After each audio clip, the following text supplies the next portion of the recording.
Hi, everyone. I'm John C. Morley, the host of the JMOR Tech Talk Show and Inspirations for Your Life.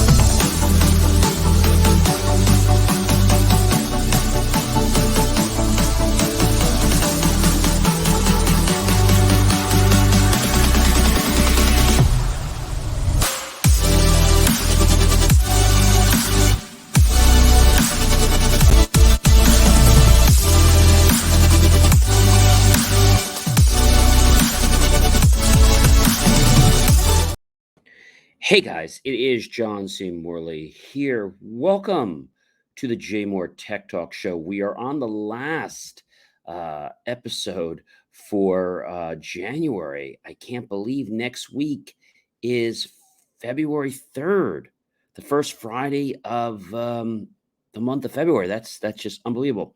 Well, we have a great show here for you guys tonight. We're working on some great guests. They'll be coming up soon. But right now, I want to tell you there's a lot going on. There's another lawsuit, ladies and gentlemen. Yes, U.S. lawsuit against Google could benefit Apple and others. So what's all this about, everyone? All right. So, every time something happens, it's like Google or Facebook or one of these companies, they all get into some kind of a challenge or a debacle. So there was a landmark lawsuit by the U.S. Justice Department against Alphabet, Google, and Google over its dominance of advertising technology could help rivals in websites that sell ad space, but leaves an uncertain future for the advertisers themselves. And this is what the experts had told Reuters, that I quote.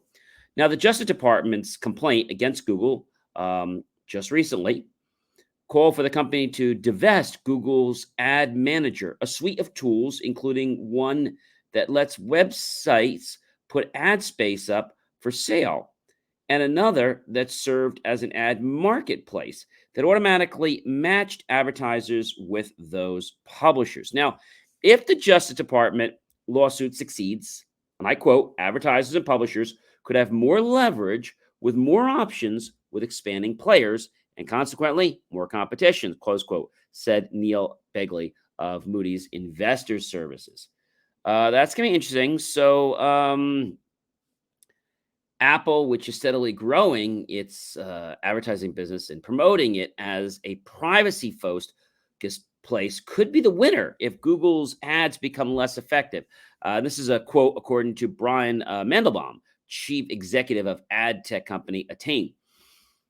So the latest updates on this whole case, just to summarize it, is the judge blocks the sale of what's going on, and so he's trying to really, when I say block the sale, he's trying to block what they're doing, which is the fact that Google is a monopoly. I mean, that's just no surprise, right?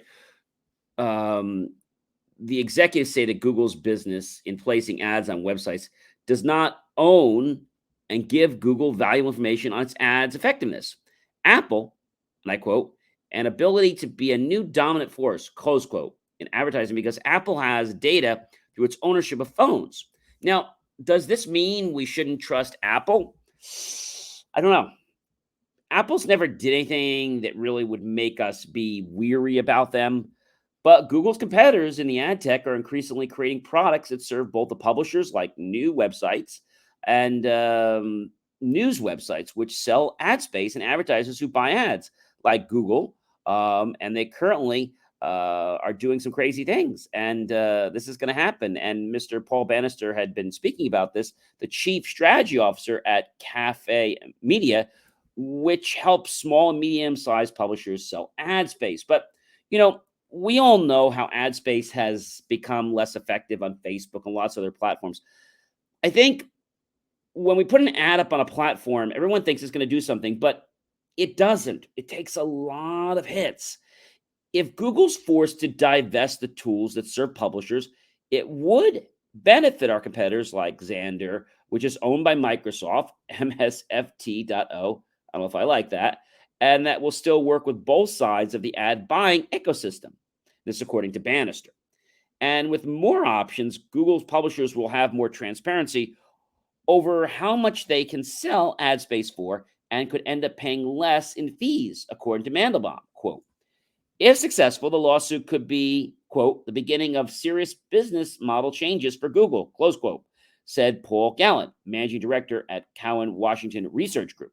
Now, the divested assets could result in Google losing key data that helps target ads to relevant consumers. Now, if Google loses access to data signals, advertisers could see their Google ads become less effective, said Nikhil Lai, a senior analyst at research firm Forrester. So at least twice before the government had filed lawsuits against the dominant companies with their far-reaching results, a lawsuit breaking up AT&T filed in 1974 resulted in an agreement in 1982 to break up the company. And that breakup has been credited with a host of innovations in telephony. So the Justice Department's lawsuit against Microsoft filed in 1998 reigned in the company at a time when it was seeking to extend its dominance in the operating system to the internet browser. While the lawsuit settled, the flight is credited with opening the way for other internet innovators like Google itself. So the thing is, we all know that Google has been getting in our face. I mean, more than anybody. I mean, that's not a surprise. And the thing that really gets me with Google is I get that they can't maybe afford to hire all these people, but it's just really terrible. So I had a friend of mine who filled out a form on their website and they put the wrong information in, not intentionally, but they put it in accidentally. I think they put the wrong address for the credit card or something. And within, I don't know, a minute, they got an email saying that there was suspicious activity, didn't give a chance to re-enter it, and said the account was suspended.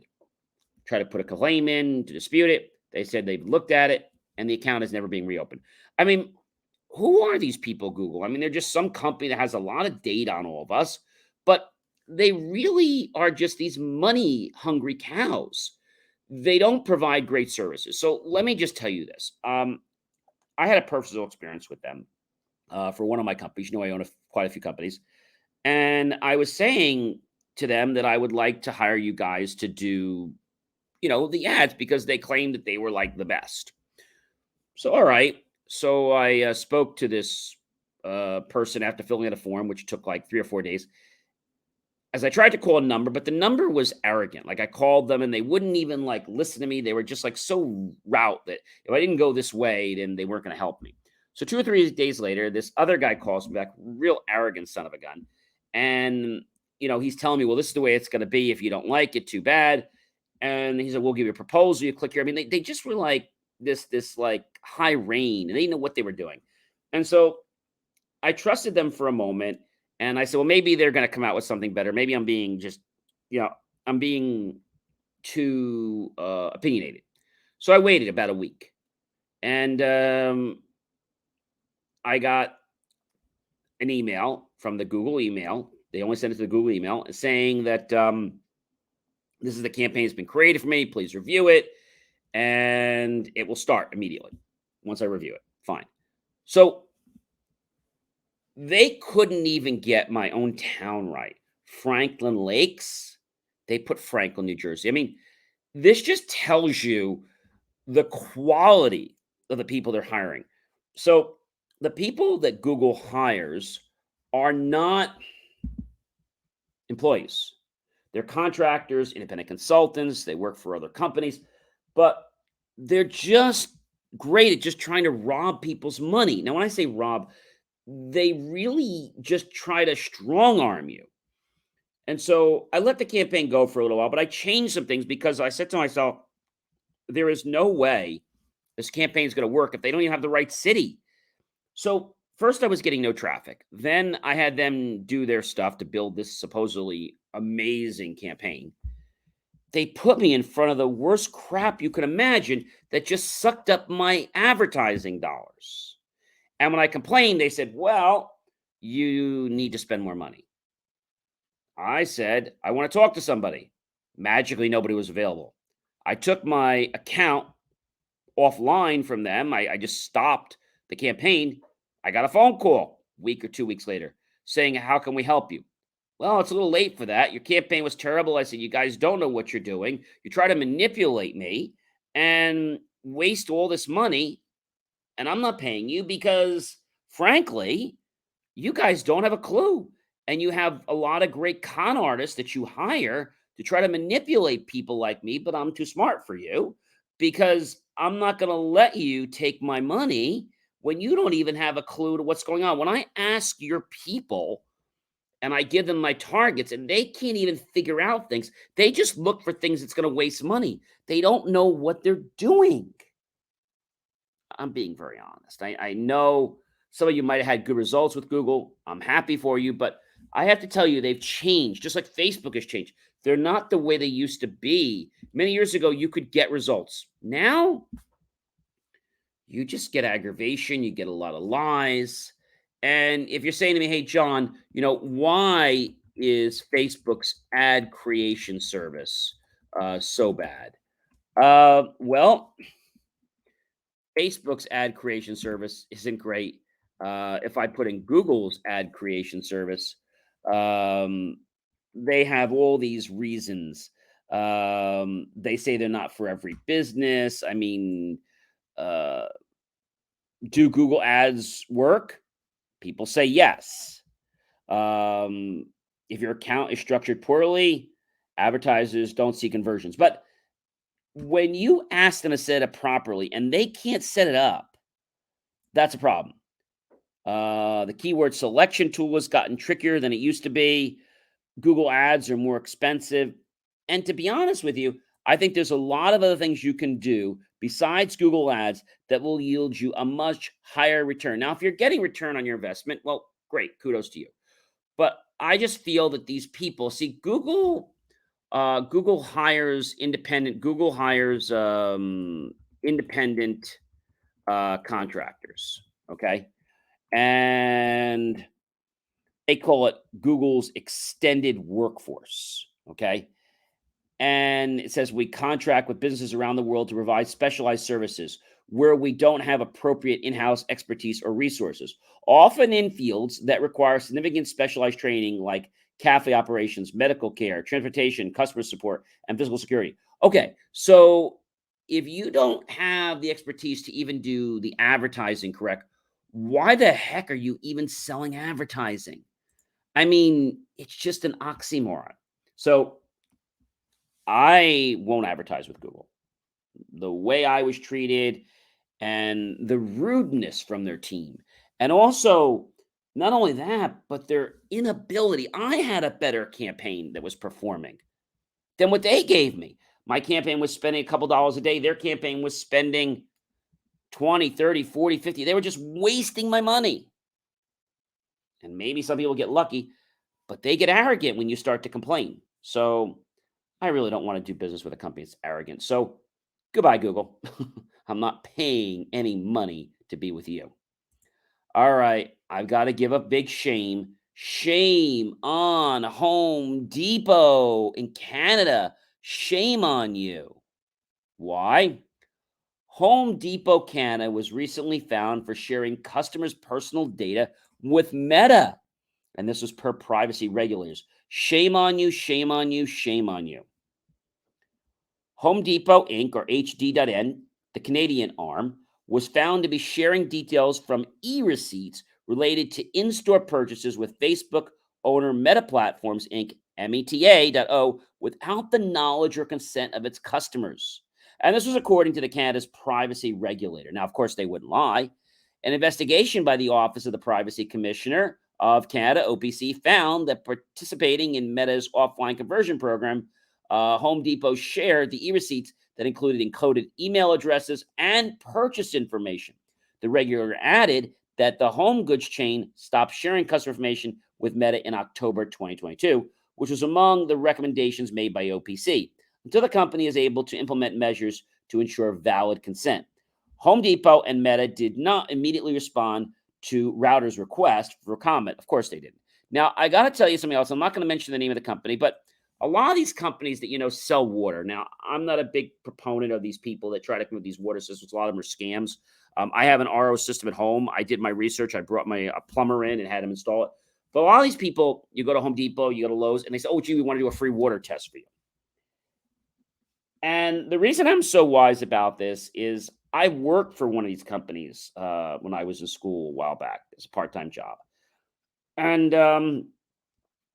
what would happen is they would have these samples, they would get them. And basically what happens, we'd call and say, "Hi, is this Mrs. Johnson?" "Yes, this." "Oh, hi, Mrs. Johnson. I'm from such and such water." "Oh, what looking like?" "Well, I wasn't selling anything. Look, I was giving you a call because I have the results for your water that is free, and I'd like to provide that with you. Do you have a moment?" "Oh, sure." "Okay, well, your this level is good, so that's really good. This level is very good. Now, this level here has some things that we should be concerned, and that could be causing some health risk. This could be a little bit harder. What I would like to do is have one of our technicians come out and perform a free survey just so you have a little more peace of mind of what exactly is in your water. This is just a basic test." Most people will say yes. "Oh, well, sure." So what happens is they come out and they come out with this little dog and pony show. And the first thing they ask is, um, let's say you're the wife. Okay, great. "And will your husband be there?" "Oh, no, my husband works. He won't be there until." "Okay, well, then we'll schedule it on a weekend when he can be there." They always make sure that the wife and the husband, or if it's a same sex marriage, that they're both there together. There are two decision makers. If it's a single home, just one person, and that's fine. So now they come out, they do this dog and pony show, which takes about 30, 40 minutes, and they go through all these great, amazing science experiments, and they wow and dazzle you. But they actually scare you. And they try to rope you into this system under the sink and a house system, and then something that doesn't use soap for your um, washing machine. And you're probably wondering, what is that system that lets you clean without soap in the washing machine? So it's an aqueous ozone system, basically. And it infuses oxygen into laundry. But I have to tell you something.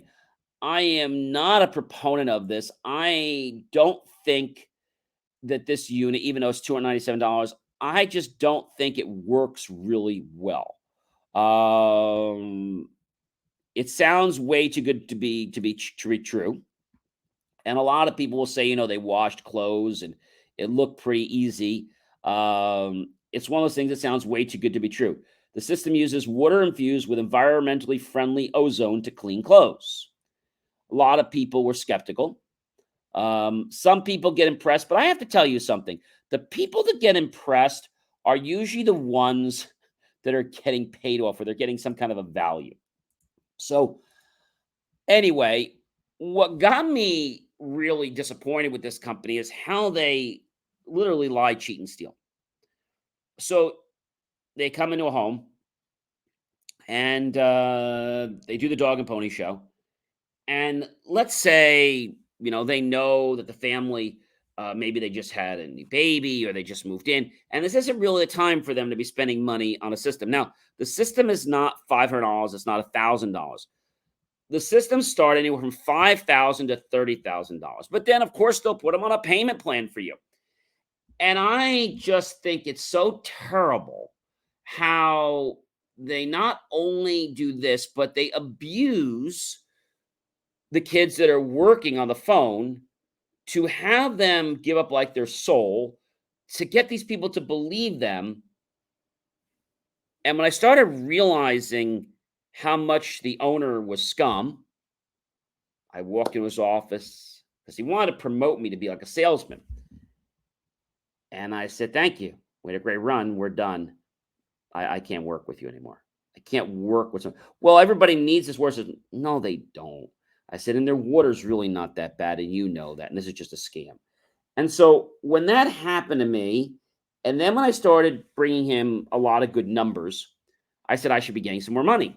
I mean, I saw the kind of sales I was bringing in the door, and I was still getting the lousy bare wage. And once in a while, I'd get a sandwich or something. And then they were very abusive because if you didn't get the numbers that night, they threatened to fire you. And I was like, we're bringing you in so much money and you're not even giving us a small percentage. I mean, we're making your business. If it's not for us, you would be out of business. So anyway, that's my 2 cents there. But I know we went into a long spiel. I got into the Home Depot thing because, again, what happens with these companies is that so when somebody buys, this is why I got into this. When somebody buys a washing machine or they buy a dryer or a dishwasher, it's one of the reasons I don't buy from Home Depot or Lowe's. Always buy from a reputable appliance dealer. You're going to get a phone call in about a week or 2 weeks after you purchase that machine. Hi, yeah, listen, we want to come out and do a free water sample. I see you just got a brand new washing machine. You got a brand new dishwasher, and a lot of times water going through those machines can damage it. So they use that fright factor to scare you, and I think that's just a bad, bad way to sell. So shame on you, Home Depot Canada. But at least I'm glad to see you've mended your ways. But it's funny when money's involved, these companies will try to play that they didn't know any better until the judge slaps them either with cups or with a big fine telling them that you're wrong. It's time to pay up. All right. So, enough with the Home Depot story there. So the U.S. says, yes, the U.S. says something very interesting. It hacked the hackers. What the heck is this about? All right. So the US says it hacked the hackers to bring down ransomware gangs, helping 300 victims. Washington, just the other day, by Reuters, and I quote, the FBI on Thursday revealed it had secretly hacked and disrupted a prolific ransomware gang called Hive, a maneuver that allowed the Bureau to thwart the group from collecting more than 130 million in ransomware demands from more than 300 victims. At a U.S. news conference, the U.S. Attorney General Merrick Garland, FBI Director Christopher Wray, and Deputy U.S. Attorney General Lisa Monaco said government hackers broke into Hive's network and put the gang under surveillance, surreptitiously stealing the digital keys the group used to unlock victims' organizations' data. They were then able to alert victims in advance so they could take steps to protect their systems before Hive demanded prepayments. I quote, using lawful means, we hacked the hackers, Monaco told reporters. We turned the tables on Hive. So news on this takedown was pretty impressive. And when Hive's website was replaced with a flashing message that said the Federal Bureau of Investigation seized this site as part of coordinated law enforcement action taken against Hive ransomware, wow. So Hive servers were seized by the German Federal Criminal Police and the Dutch National High-Tech Crime Unit. And another quote, intensive cooperation across national borders and continents characterized by mutual trust is the key to fighting serious crime effectively. And I quote, said German Police Commissioner Udo Vogel in a statement from the police and prosecutors in the state of Baden-Württemberg, who assisted in the probe. So Reuters was not immediately able to locate contact details for Hive. It's unclear where they were geographically based.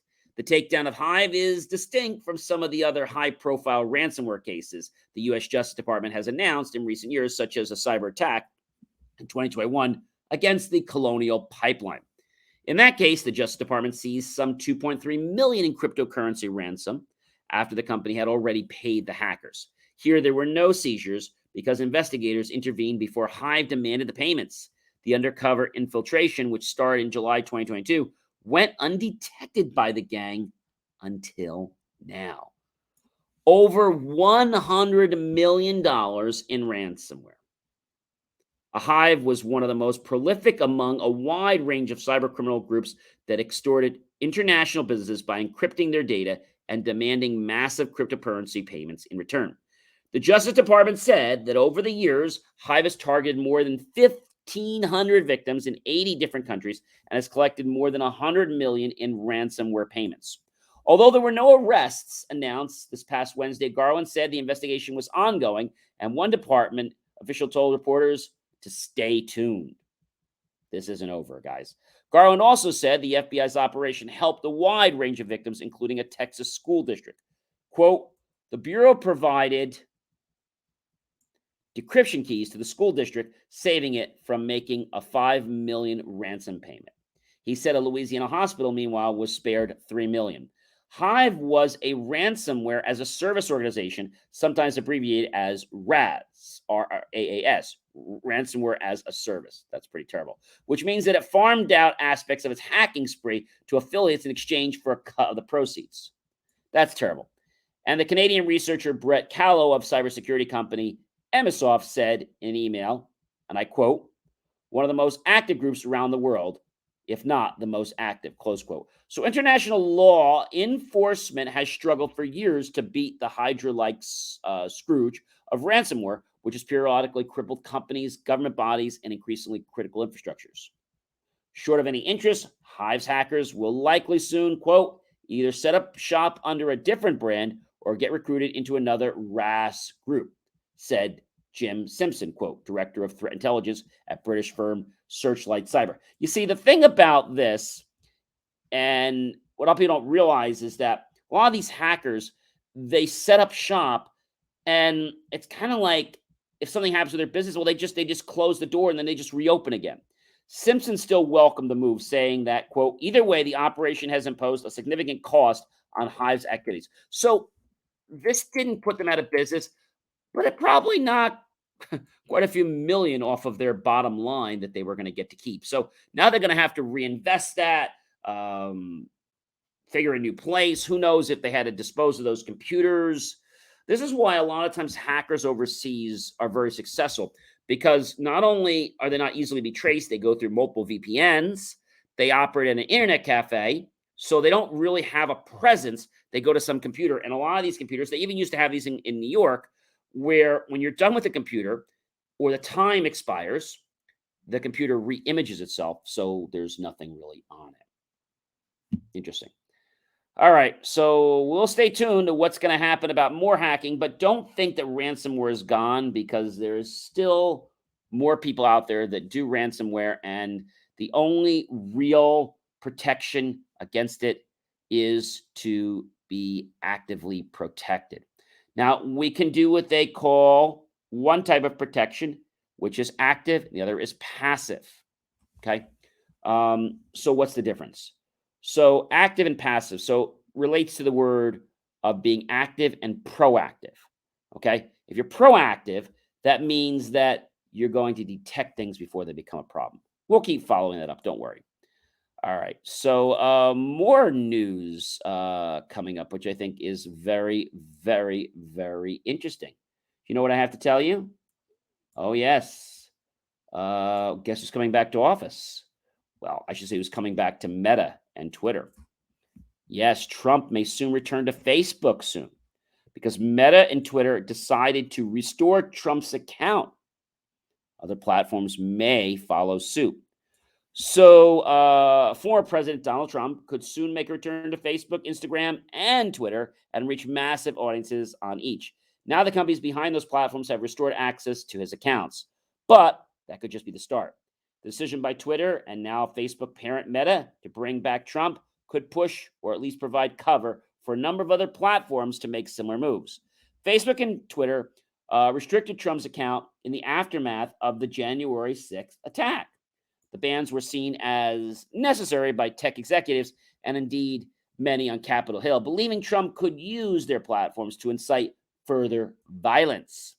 Many of the platforms followed suit by banning or restricting Trump, including YouTube, Snapchat, and game streaming platform Twitch. Shopify, an e-commerce company, removed 2 stores associated with Trump, and digital payment provider Stripe said it would stop processing payments for Trump's campaign. In some cases, platforms restricted channels or contents that was associated with the then president, if not directly affiliated.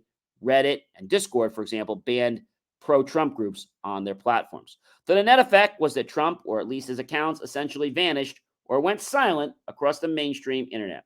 Trump's digital exile pushed him to launch his own social media platform, Truth Social. His media company even teased plans to create rivals to other online services, including Stripe. Trump has not said whether he will resume posting from Twitter, Facebook, and Instagram. He is believed to have some form of an exclusivity deal with Truth Social's parent company to post there. Very interesting. So, what the heck does all this mean? I think what this means is that he's getting some power. And I think some people are getting scared because the organization that he has might have more power than the native organization. So we'll stay tuned with that. I'm sure there's more coming up the pipeline. And ladies and gentlemen, this is a very strange one. Airlines and cattle farmers have beef or concern with Google's climate math. What the heck is this about? Well, this is from San Francisco to Los Angeles.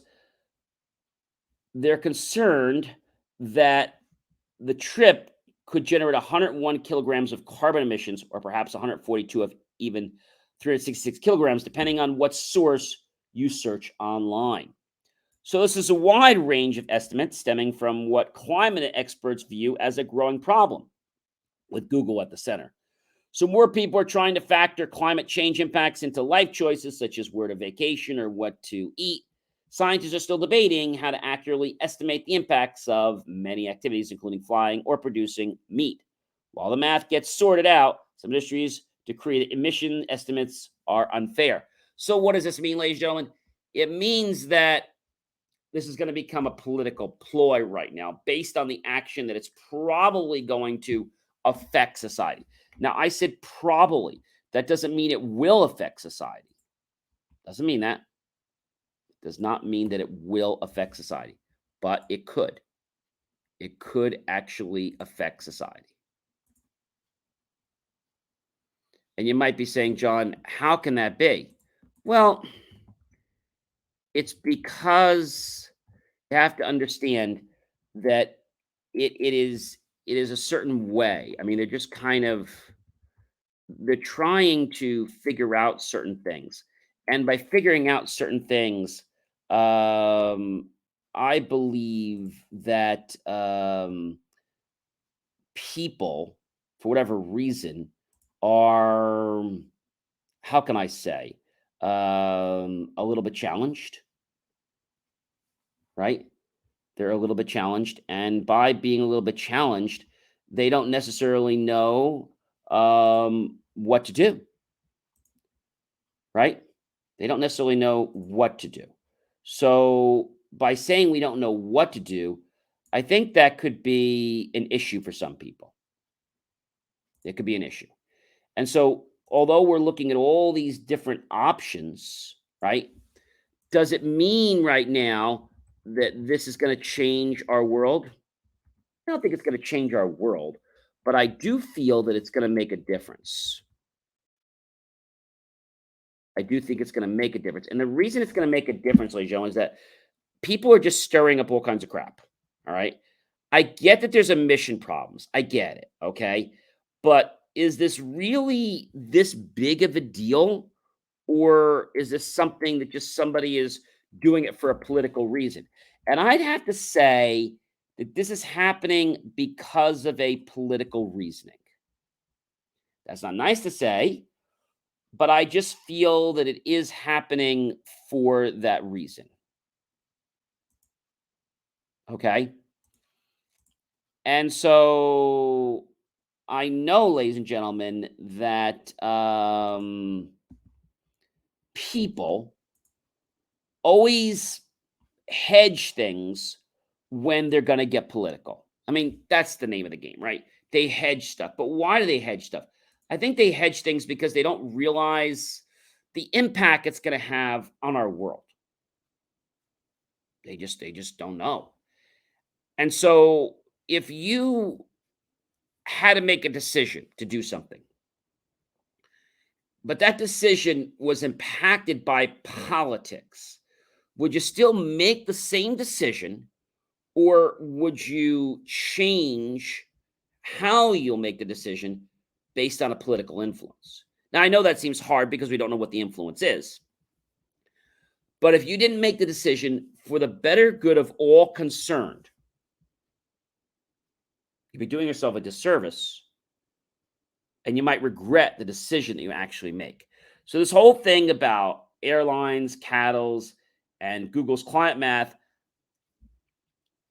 it could become serious because if the numbers given are wrong, it could cause an issue. Let me give you an example. Let's say you're using an online shipping site, maybe one of the big mass, auction sites. I'm not going to mention their name. And let's say you're using the print shipping labels. And let's say when you print a shipping label, this is the price of what it is. Okay. But later on, you get an email back saying that that label was incorrect because the dimensions said this on the label, but that's not really what it paid for. It was off by a few pounds or something. I think that would piss a lot of people off. All right. It would really aggravate people and they wouldn't necessarily like it. No, they wouldn't like it. Now, if it was intentional, that's one thing. But if it wasn't intentional, then I could understand what's going on. And I have to say that people from all around the world always believe that something is going to work well. They usually believe it's going to work well. However, when it doesn't work well, then they're like, oh, geez, I think I made a bad decision. Now what do I do? And then you're kind of stuck, right? You're stuck because you don't know what to trust anymore.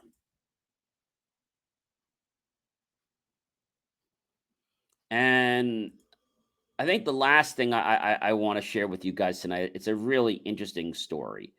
And that is this. And this is one that, when we talk about technology, we talk about big tech giants. The other big thing we need to talk about is our big financial people, like Morgan Stanley finds its own bankers. I mean, what the heck is this about? I mean, is there just no place that they can understand? Or I mean, why would this even happen? I mean, why would they even have a culture like this?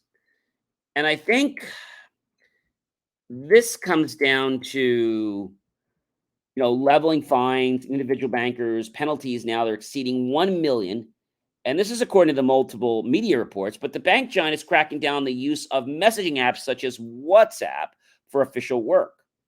Apparently, what's been happening is a lot of people are doing deals and doing buy and sell trades by these different apps. Now, that is illegal, ladies and gentlemen. That is illegal. That is illegal. And so I think right now they're just trying to keep themselves from without getting, fines. Because they know right now that if they get caught with their hand in the cookie jar, they're going to be in some serious, serious trouble. And I don't just mean a couple $100. I don't even mean a couple $1,000. I mean millions. So the fines levied by, what was going on, and this was reported by Financial Times not too long ago. And last September, the U.S. Securities and Exchange Commission, SEC, fined big name banks and brokers a collective 1.8 billion. I said it was more than a million, right? Billion over workers' use of private texting apps to discuss work and for not always saving those messages. The fines include a $1.1 billion assessed by the SEC and a $710 million fine from the Commodity Futures Trading Commission. So what does all this mean? Well, it means that if you're going to conduct business, okay, you got to make sure that your platforms are secure. That's number one. And they have to be approved for whatever you're using it for. But also you got to make sure that you save your messages, whether it's email, whether it's chat, whatever it is. You got to make sure you save those messages at least for 7 years. Because you could go back And that's why it's always good to have these different types of communication. But if you throw out your messages, then how are you ever going to go anywhere? You're not. You're going to just have a big, big problem. Ladies and gentlemen, I'm John C. Morley, Sir Entrepreneur. It has been an amazing privilege, pleasure, and honor to be with you on this last Friday of January.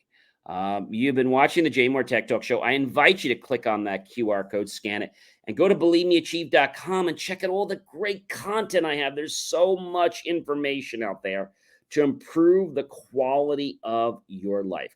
I know a lot of you have been asking me about where's Marcus. So Marcus has been working on some new things, expanding Transform You. And we hope to see him in a couple months. The date is not certain, but he should be back. We know it will be sometime this year, hopefully. But he is working on some other things. So, we do miss him, but I do thank all of your comments for asking about that. And we just have so much to share with you guys. We're going to be going into some live shows in person. So that's going to be happening. When I say in person, like we're going to record in person with our guests. And we have a lot of stuff I can't even share with you right now. So definitely show us some love, support the channel, tell your friends, your colleagues, your associates, share this out with everyone you know. And I tell you to do that because we really care about the information we present you. You notice that our show is not a sales show. That's not by accident. We want to give you true media, true information that you can learn about, not stuff people want to tell you about, the stuff that you want to know the truth about. Okay. You might have heard the thing they always say, if it bleeds, it leads. I get that. And it's important to give you good news, but I think it's also important to give you information about things that'll help you make decisions every day. I hope that you guys have an amazing rest of your night here Friday and great rest of your weekend. Feel free to watch any of these shows. There's so much great content. I hope you'll come back and watch it. I definitely hope we'll see you next month, February 3rd, right here, 5:30 p.m. Eastern. We'll have more JMOR Tech Talk Show, more technology, more things you need to be aware of, more cutting-edge technology about what's coming in our world, like the fact that technology is changing. Are you ready for it? ChatGPT is also going to be coming up on one of our shows soon, so stay tuned for that, and we'll see you real soon. Have a great one, everyone.